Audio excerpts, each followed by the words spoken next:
À l'été 1988, une femme aisée de Jackson au Mississippi disparaît de chez elle en plein jour. Le seul indice qu'on retrouve est une mystérieuse demande de rançon. Le FBI et le service de police de Jackson devront trouver des réponses dans ce message codé pour retracer le ravisseur et sa victime avant qu'il ne soit trop tard.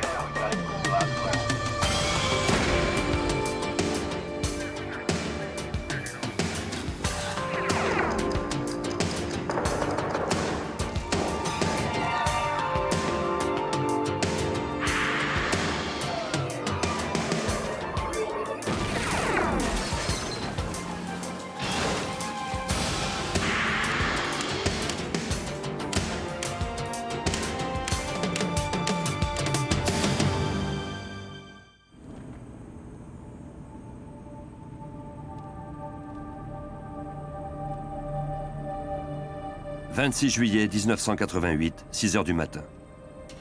Une autre journée torride s'annonçait pour la ville de Jackson au Mississippi, au sud des États-Unis. Comme tous les jours depuis 48 ans, Annie Laurie Aaron prit un café avec son mari Robert avant qu'ils partent travailler.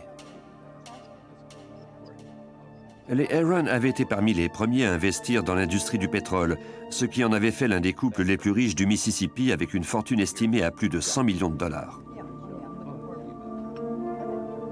Ce jour-là, Annie Laurie Aaron devait recevoir les membres de son club de bridge à la maison.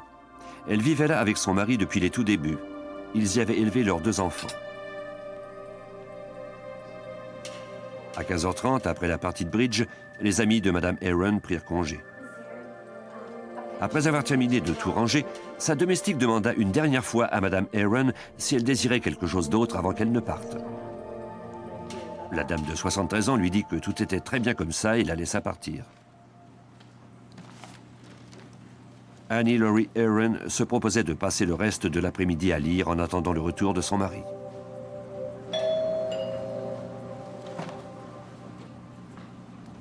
Elle n'attendait personne, mais peut-être une de ses amies du club ou la domestique avait-elle oublié quelque chose. Son mari ne devait rentrer qu'1 heure plus tard. Hi, how are you, ma'am? I'm fine, thank you. How are you? Good. I got to see your husband. I have a letter. Come back and see him. No, I don't mind waiting at all. Let me just come on in here and wait for you. Annie Laurie Aaron était seule dans la maison.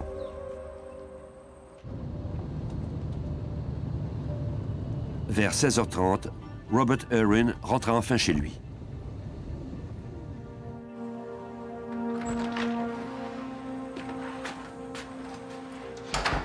Annie, I'm home. Quand il constata que sa femme n'était pas là, il se dit qu'elle était sans doute partie avec ses amis ou leur fille. Mais à 17h30, il trouva étrange qu'elle ne l'ait pas appelé ni laissé un mot.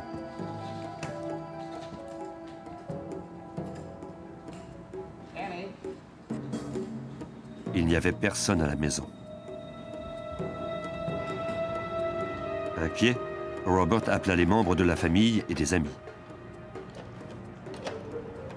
Anywhere that I can tell. Personne n'avait vu Annie Laurie depuis la partie de bridge. Driveway. Maybe we're going to have to do something else. Thank you. Le gendre de Robert, qui demeurait à proximité, s'empressa de venir le rejoindre. Il lui dit que sa femme et lui n'avaient eu aucune nouvelle d'Annie Laurie de toute la journée. Robert Aaron constata qu'Annie Laurie était sortie sans son sac à main, ce qui était contraire à ses habitudes.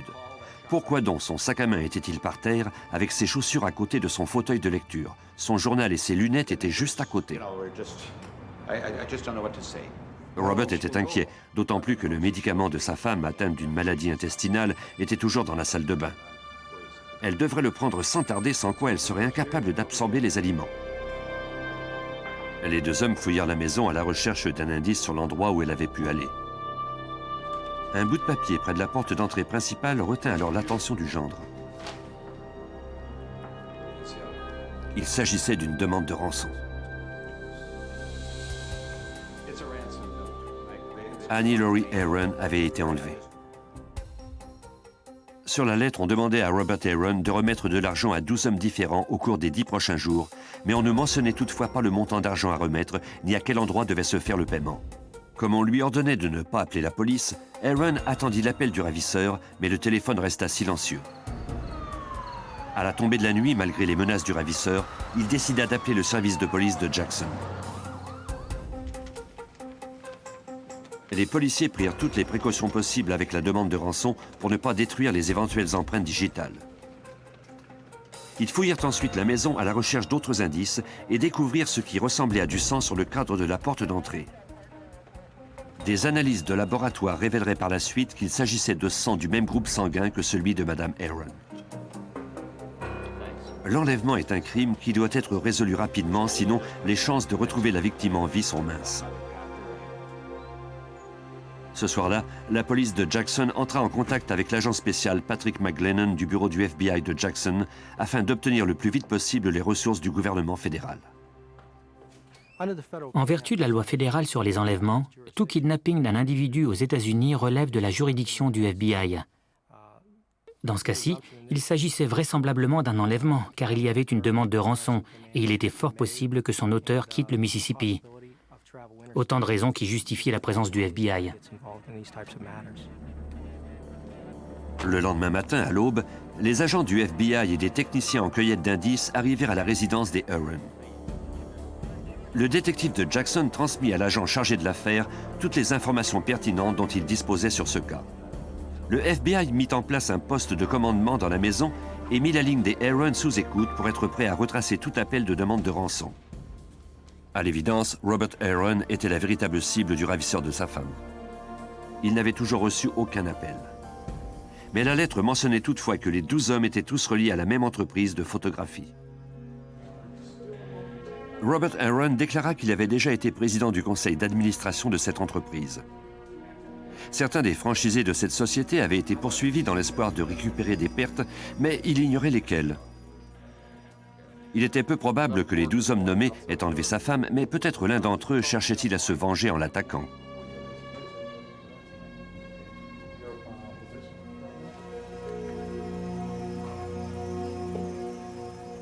Les techniciens recueillirent des échantillons de tous les blocs-notes et papiers à lettres dans la maison des Aaron. Ils avaient l'intention de les comparer avec la lettre afin de voir si elle avait été rédigée sur du papier provenant de la maison. On obtiendrait les résultats de ces analyses dans quelques jours. Les enquêteurs fouillèrent ensuite à l'extérieur de la maison, à la recherche de cheveux, de traces de sang ou de vêtements, bref de tout indice sur l'identité du ravisseur. Mais leurs fouilles furent vaines. Les voisins du couple et les domestiques n'avaient rien aperçu d'anormal l'après-midi précédent et personne n'avait vu Madame Aaron quitter les lieux non plus. Le lendemain, les agents continuèrent à ratisser le quartier. Ils interrogèrent entre autres un médecin qui vivait au bout de la rue. Ce dernier avait vu quelque chose dans le quartier qui pouvait fort bien être relié à l'enlèvement. 2 semaines plus tôt, en allant faire quelques courses, il avait croisé une mini-fourgonnette blanche garée près de chez lui. De l'endroit où elle était stationnée, les passagers avaient une excellente vue de la maison des Aaron.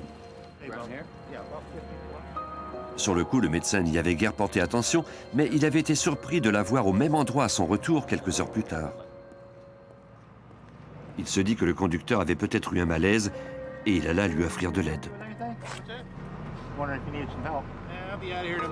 Le conducteur lui demanda alors si une loi lui interdisait de se garer dans le quartier. Le médecin avait trouvé la réaction du conducteur si bizarre qu'il n'avait pas pu oublier l'incident. Il ajouta que le véhicule était parti quelques minutes plus tard.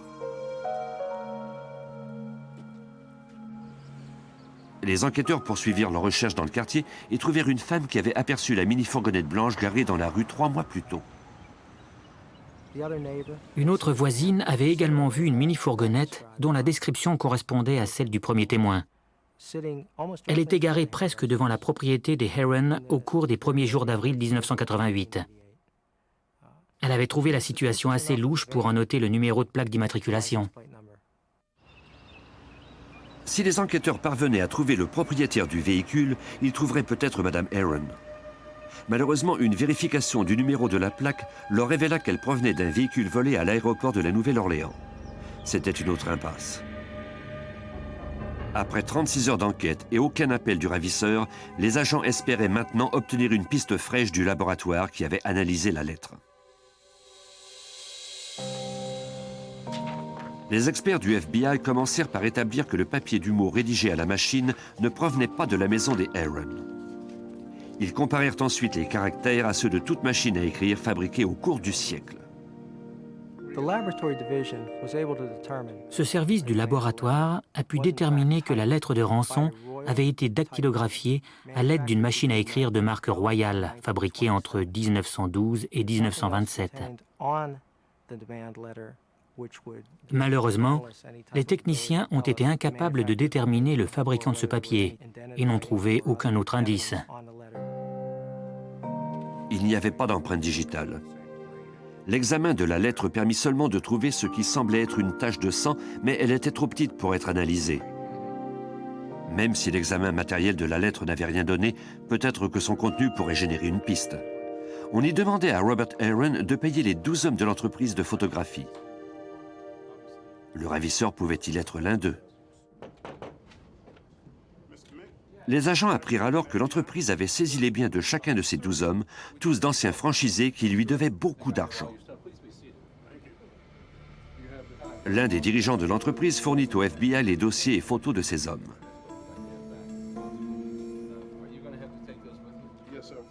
L'un d'eux était mort depuis. Les autres vivaient un peu partout au pays.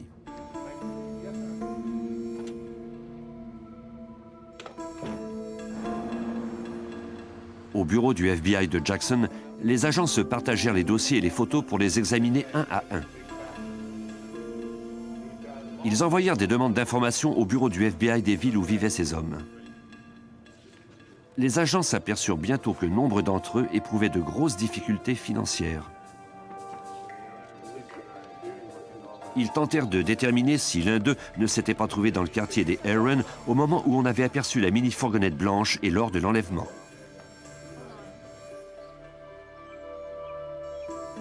On se mit également à garder à l'œil les anciens franchisés. Peut-être l'un d'eux mènerait-il les agents à la victime de 73 ans. L'enquête en était maintenant à sa 3e journée. Il ne restait plus que 7 jours selon la lettre de rançon. De plus, on n'avait toujours pas reçu d'instructions précises de la part du ravisseur pour retrouver Annie Laurie Aaron en vie.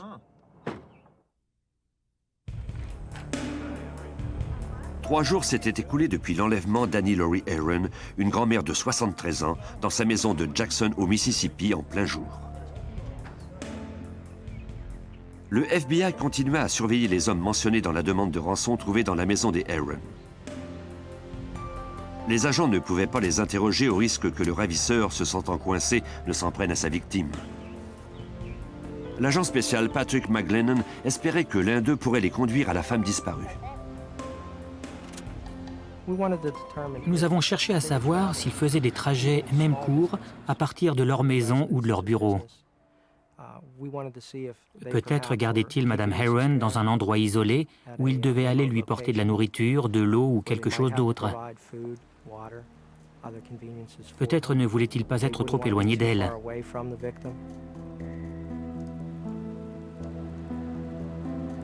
Malgré les efforts de plusieurs dizaines d'agents à travers les États-Unis, on ne trouva aucun indice sur l'endroit où se trouvait Annie Laurie Aaron.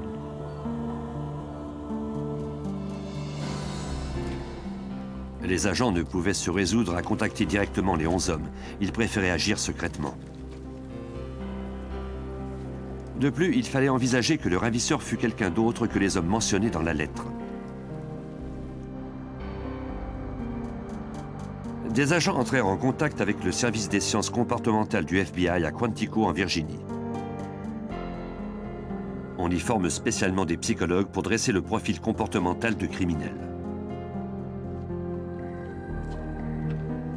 L'un de ces experts examina tout particulièrement la lettre de rançon à la recherche des traits caractéristiques du ravisseur. Il communiqua les résultats de son analyse aux agents de Jackson qui travaillaient sur l'affaire Aaron.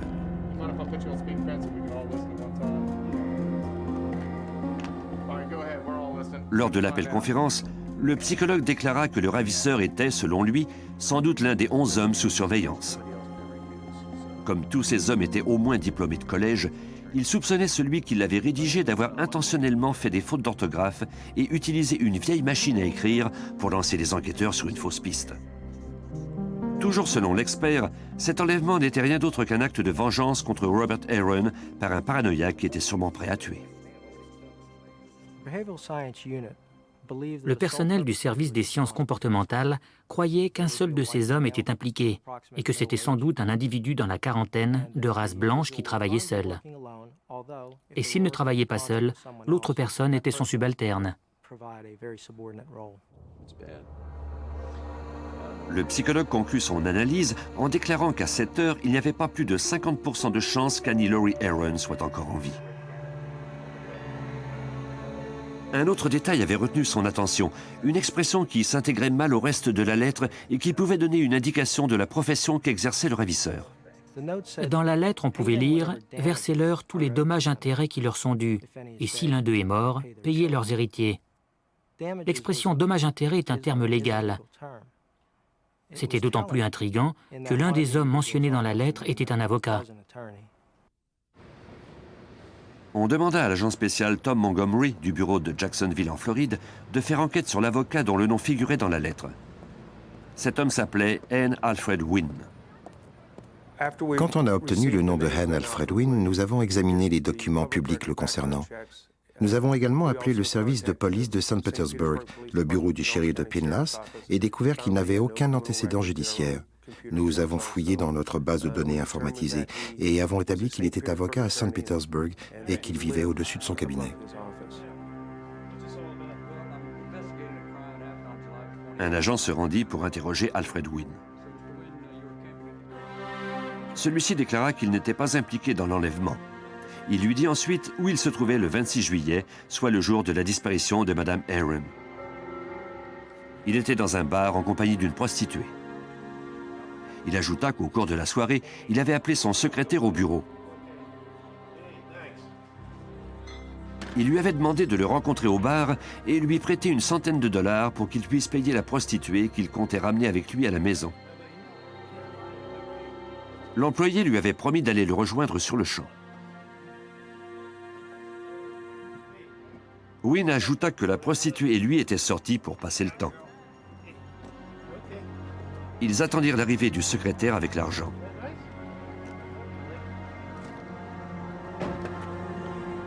Wynne se trouvait dans sa voiture avec la prostituée lorsque l'employé finit par arriver.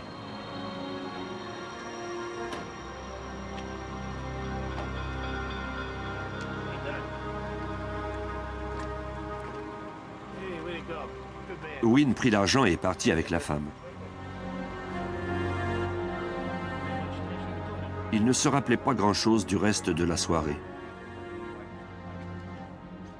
Il ne se souvenait plus ni du nom du bar, ni du nom de la prostituée.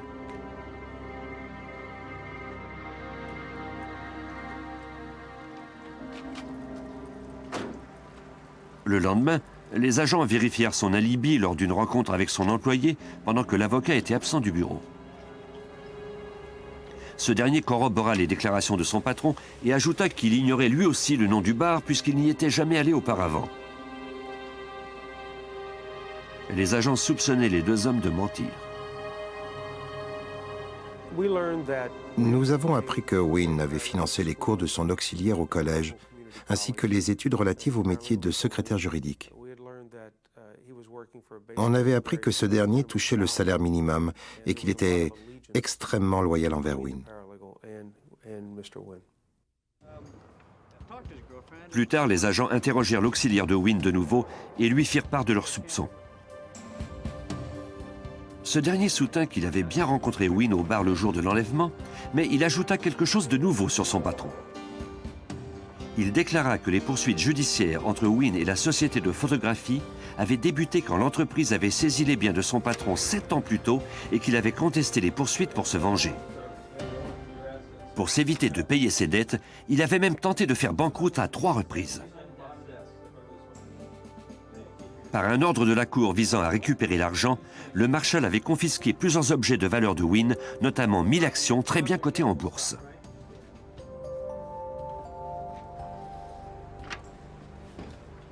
On avait également confisqué sa voiture européenne, un coupé sport que Wynne adorait. De plus, on avait mis son cabinet aux enchères. Le 6 juillet 1988, soit moins de 3 semaines avant la disparition de Madame Aaron, Wynne avait reçu un avis d'éviction. Mais il avait refusé de partir. Selon son auxiliaire, Wynne était furieux. Il était persuadé que la société de photographie avait causé sa ruine. Les agents du FBI se demandaient si l'auxiliaire pouvait être impliqué dans l'enlèvement. Nous avons fait sortir les dossiers de tous les véhicules enregistrés au nom de l'auxiliaire, des amis, des associés de Wynne, incluant celle de Wynne lui-même. Nous avons alors appris qu'une mini-fourgonnette blanche était au nom de l'auxiliaire juridique. Au cours d'un interrogatoire de cet employé, il nous a dit que Wynne utilisait souvent ce véhicule. Cette découverte était très prometteuse. Par le bureau d'immatriculation des véhicules, on obtint le nom de la propriétaire précédente. Un agent se rendit chez elle pour l'interroger. Elle dit qu'Alfred Wynne, et non l'auxiliaire juridique, était venu lui acheter le véhicule. Elle avait trouvé son comportement bizarre, car il avait insisté pour que son nom ne figure pas sur le document.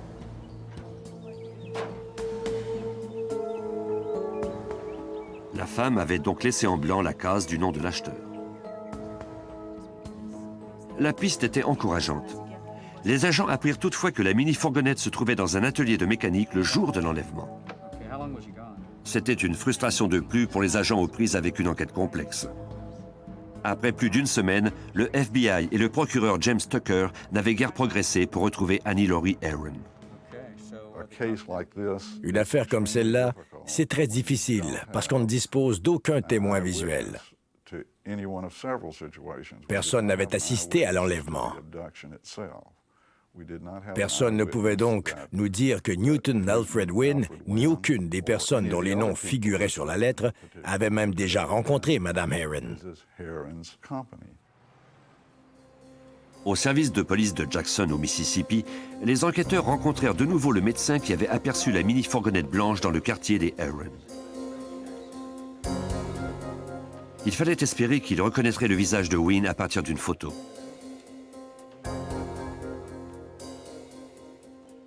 Le médecin l'identifia immédiatement.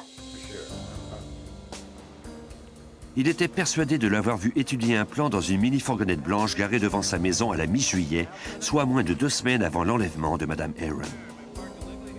L'autre voisine, qui avait vu un véhicule identique dans le quartier, identifia également Wynne comme étant le conducteur. L'implication d'Alfred Wynne dans l'enlèvement d'Annie Laurie Aaron ne faisait plus de doute pour les enquêteurs, même s'ils en ignoraient toujours les détails. Parce qu'il avait bel et bien été identifié, Wynne avait donc joué un rôle dans l'enlèvement, s'il n'en était pas le seul auteur. Et si ce n'était pas lui qui était venu sonner à la porte de Mme Aaron et l'avait emmené de force, il était certainement celui qui avait orchestré toute l'affaire. Les agents gardèrent Wynne sous surveillance.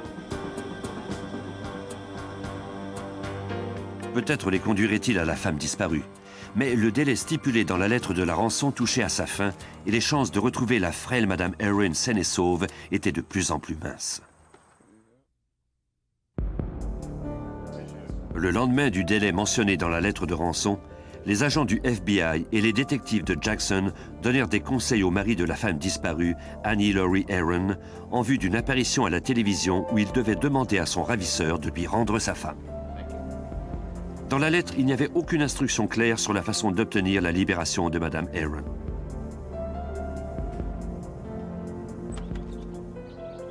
Les psychologues espéraient que la conférence de presse encouragerait le ravisseur à entrer en contact avec Robert Aaron et à lui dire comment procéder pour revoir sa femme saine et sauve. Sa fille et son fils à ses côtés, Aaron demanda à toute personne disposant d'informations sur l'enlèvement de se manifester.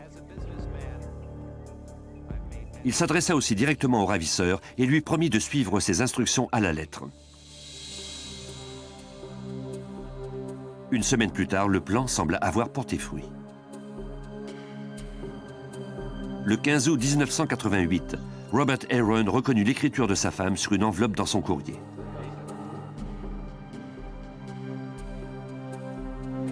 L'enveloppe, qui avait été oblitérée par la poste le 12 août, provenait d'Atlanta, en Géorgie. Les enquêteurs prirent toutes les précautions nécessaires pour ne détruire aucun indice.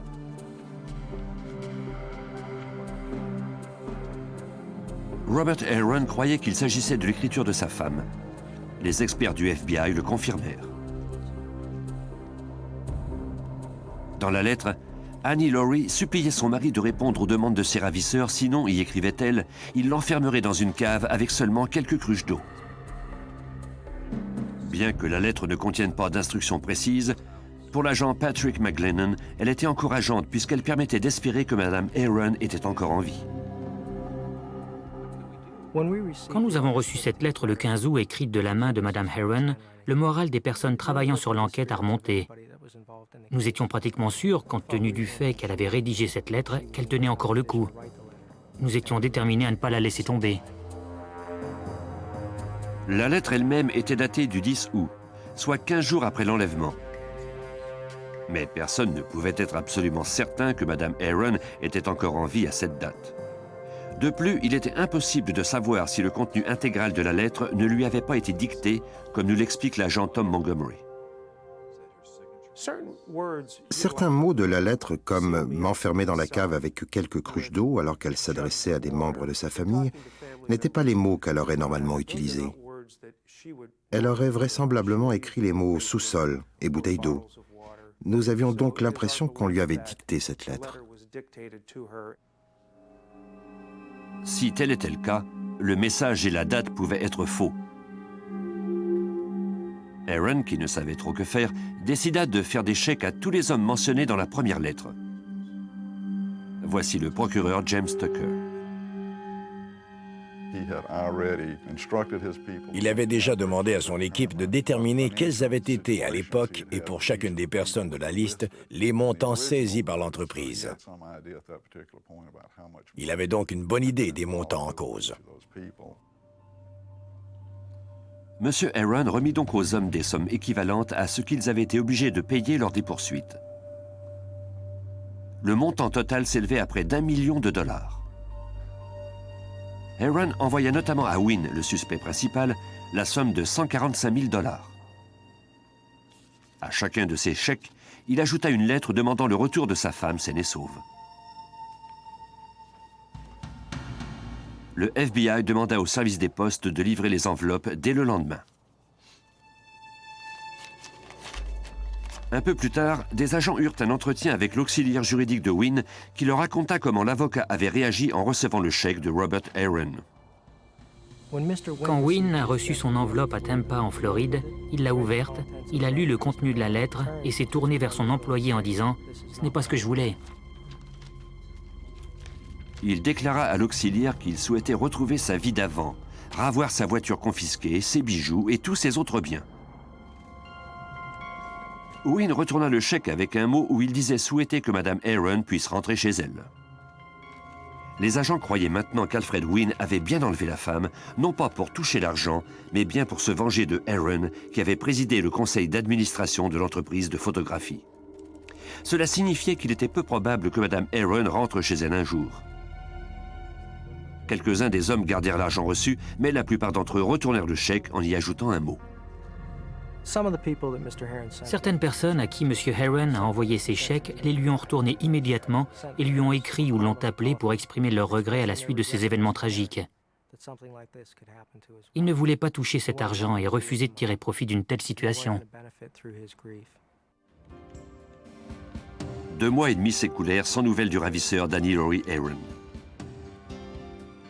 Étant donné son état de santé précaire, ses chances de survie après autant de temps étaient minces. Au début du mois de novembre 1988, l'affaire fit l'objet d'une émission policière. Après la diffusion, des agents de partout au pays durent donner suite à des centaines d'indications fournies par les téléspectateurs. L'appel d'une femme de Floride semblait particulièrement prometteur. Même si on avait bien pris soin de ne diffuser aucun des noms qui figuraient sur la demande de rançon, cette femme leur dit que si Alfred Wynne était sur la liste, elle avait d'importantes informations à leur transmettre. Les agents du FBI apprirent que cette femme de Floride était une voyante, ce qui ne leur inspirait guère confiance. Mais après quelques questions, ils apprirent qu'elle était respectée des autorités policières pour avoir souvent collaboré avec la justice. La voyante déclara qu'elle avait rencontré N. Alfred Wynne 4 ans plus tôt. Il était venu la consulter en 1984 pour des problèmes qu'il avait avec l'un des dirigeants d'une entreprise de photographie, l'entreprise même dont parlait la lettre de rançon. Elle lui a alors conseillé de régler ses problèmes par le biais du système judiciaire. Il lui a répondu qu'il l'avait déjà fait, mais que ça n'avait rien donné. Wynne lui dit qu'il voulait kidnapper le grand patron de l'entreprise et le garder en otage jusqu'à ce qu'il obtienne ce qu'il désirait. Il disposait déjà de l'endroit idéal pour le garder en otage et il ne lui restait plus qu'à trouver quelqu'un pour l'aider. Il la rappela 1 mois plus tard pour lui demander son aide.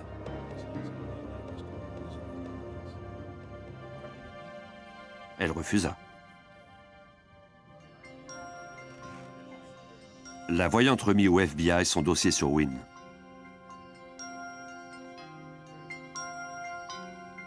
Une fois qu'elle eut l'assurance qu'elle bénéficierait de la protection de la police, elle accepta de collaborer avec les autorités et promit de contacter Wynne pour organiser une rencontre avec lui.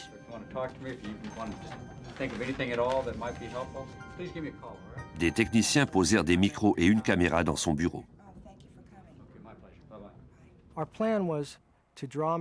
Notre plan consistait à provoquer une rencontre entre Wynne et elle, au cours de laquelle ils poursuivraient leur discussion sur l'enlèvement de M. Aaron, de même que sur différents autres points qui pourraient corroborer ce qu'ils avaient déjà abordé ensemble au cours de discussions antérieures.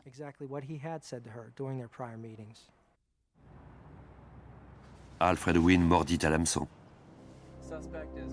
La rencontre eut lieu au début de décembre 1988. Les agents du FBI virent Wynne arriver au bureau.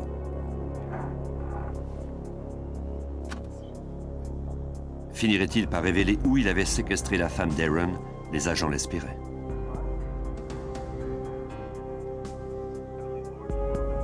Après avoir dit à Wynne qu'elle avait vu une émission à la télévision sur l'enlèvement d'Annie Laurie Aaron, la voyante lui demanda s'il avait joué un rôle dans ce crime. Wynne le nia en ajoutant qu'il avait pris la décision de ne pas enlever Robert Aaron ainsi qu'ils en avaient déjà discuté. Même si l'enregistrement corroborait maintenant la déposition de la voyante, il ne fournissait pas les preuves suffisantes pour arrêter Alfred Wynne. Lorsque celui-ci quitta le bureau, les agents le prirent en filature. Nous avions espéré que la rencontre de Wynne et de cette voyante aurait comme effet à tout le moins de l'amener à faire une vérification de l'endroit où il avait abandonné le corps de Mme Aaron, où nous conduirait à un complice. Mais le suspect n'effectua jamais quelques visites d'un lieu où il aurait pu dissimuler le corps. Quelques semaines plus tard, les agents apprirent toutefois que Wynne possédait un chalet dans une région marécageuse en Floride, l'endroit rêvé pour un ravisseur. Les agents espéraient y trouver Annie Laurie Aaron, morte ou vive. Le chalet pouvait toutefois avoir été piégé et un complice armé pouvait les y attendre à l'intérieur.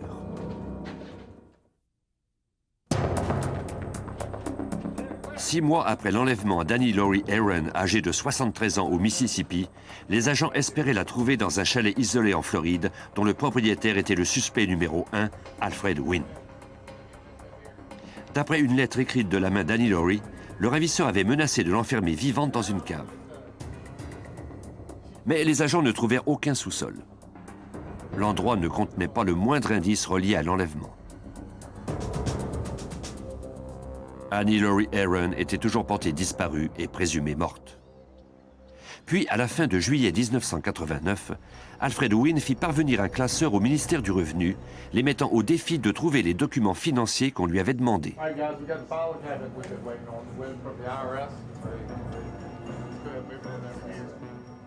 Mais à cause de son arrogance, il oublia d'éliminer un indice important, signant ainsi sa condamnation. Selon nous, Wynne a envoyé ces quelques 1000 documents aux agents du ministère du Revenu pour les intimider et les forcer à le laisser tranquille.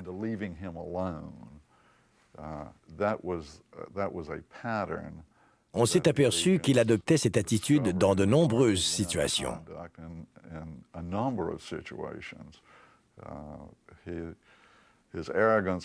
C'est avec arrogance qu'il tentait toujours de dominer quiconque entrait en relation avec lui. Quand les agents du ministère tombèrent sur des lettres concernant un enlèvement et un complot de meurtre, ils appelèrent le FBI. Ces documents décrivaient comment Wynne et une de ses ex-petites amies avaient planifié d'enlever et de tuer le mari de celle-ci. De l'avis de l'agent spécial du FBI Tom Montgomery, les ressemblances entre cette description et l'enlèvement de Mme Aaron étaient frappantes. Ils y mentionnaient leur intention d'utiliser une vieille machine à écrire pour rédiger une lettre.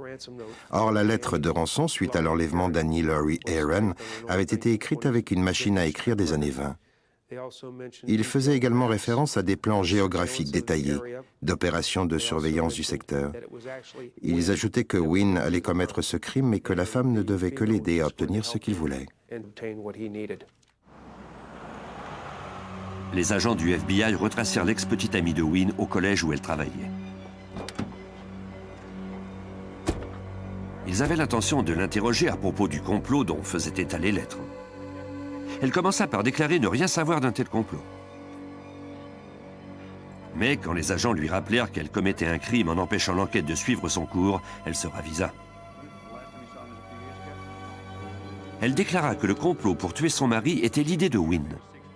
D'ailleurs, quand elle avait réalisé que celui-ci était sérieux, elle avait rompu. Les agents lui demandèrent ensuite s'il avait été en contact avec lui depuis. Un an plus tôt, déclara-t-elle, soit au début du mois d'août 1988, Wynne lui avait demandé de la rencontrer dans un motel de D-Land en Floride. C'était seulement quelques jours après l'enlèvement d'Annie Laurie Aaron. Wynne avait un comportement méfiant, presque paranoïaque. Il lui montra une note écrite où il lui demandait s'il y avait des micros dans sa voiture et si quelqu'un l'avait suivi.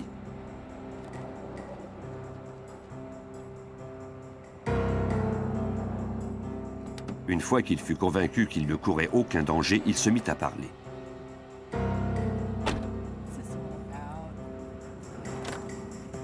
D'abord, il lui demanda de poster une lettre pour lui en échange de 500 $ et du remboursement de ses dépenses. Après qu'elle eut accepté, il lui remit une avance de 250 $. Il lui remit ensuite une enveloppe dissimulée dans une serviette de table grise, puis il lui donna des instructions très précises. Elle ne devait ni toucher à l'enveloppe, ni même regarder l'adresse. Wynne lui dit ensuite d'acheter un billet d'avion sous un faux nom, de poster cette lettre d'Atlanta et de revenir par un autre aéroport que celui qu'elle avait utilisé à l'aller. Il ajouta qu'elle devait modifier son apparence avant de partir. Une fois à Atlanta, elle devait poster cette lettre le 11 août, mais selon la femme, il était tard ce jour-là quand elle trouva enfin une boîte aux lettres. À la dernière minute, elle ne put résister à l'envie de jeter un coup d'œil à l'adresse. La poste apposa son sceau le 12 août sur la lettre présumément envoyée par Annie Laurie Aaron.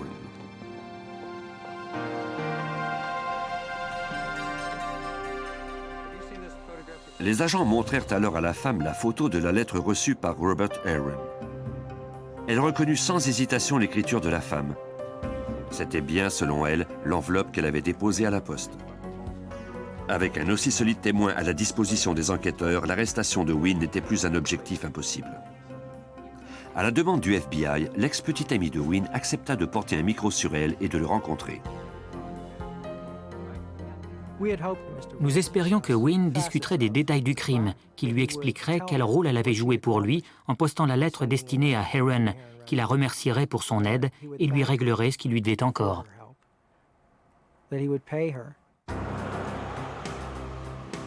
La femme appela Wynne pour organiser une rencontre. Les agents lui avaient demandé de mentionner à Wynne le voyage à Atlanta.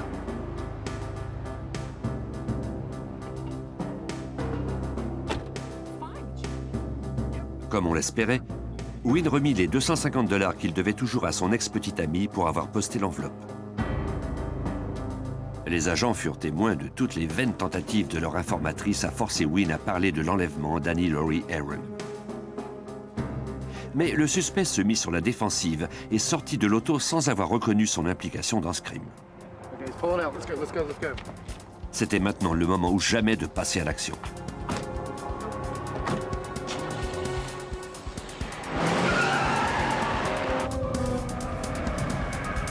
Pour arrêter quelqu'un sans courir de danger, l'élément de surprise est primordial.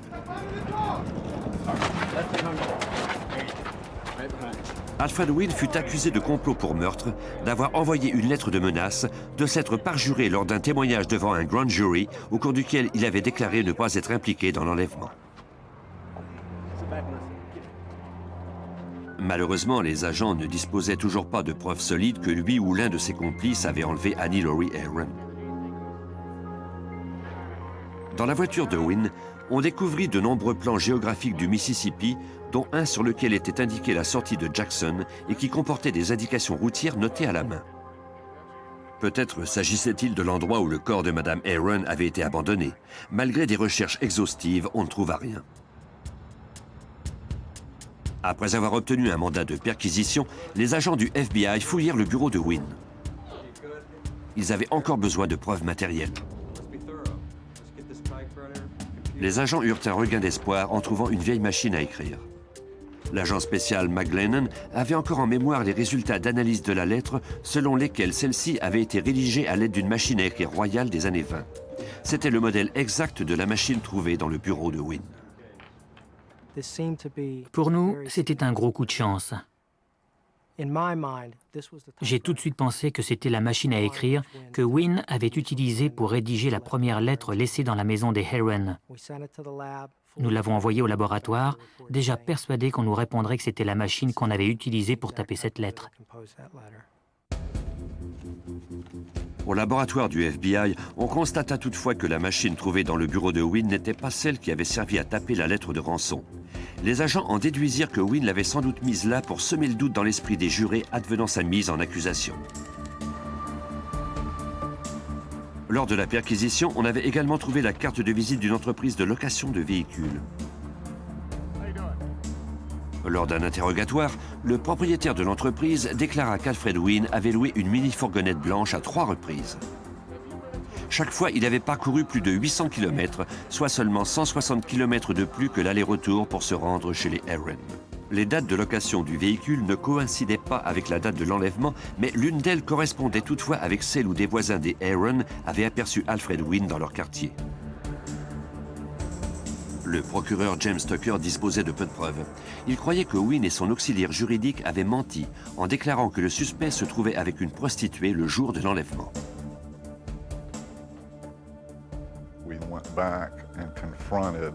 Nous sommes retournés voir l'auxiliaire pour lui parler à nouveau de cet alibi.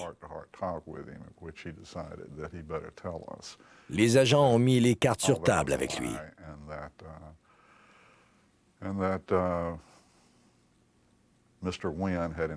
Il a fini par dire qu'il avait menti et que Wynne avait bien été absent du bureau au moment de l'enlèvement, c'est-à-dire entre le 24 et le 28 juillet.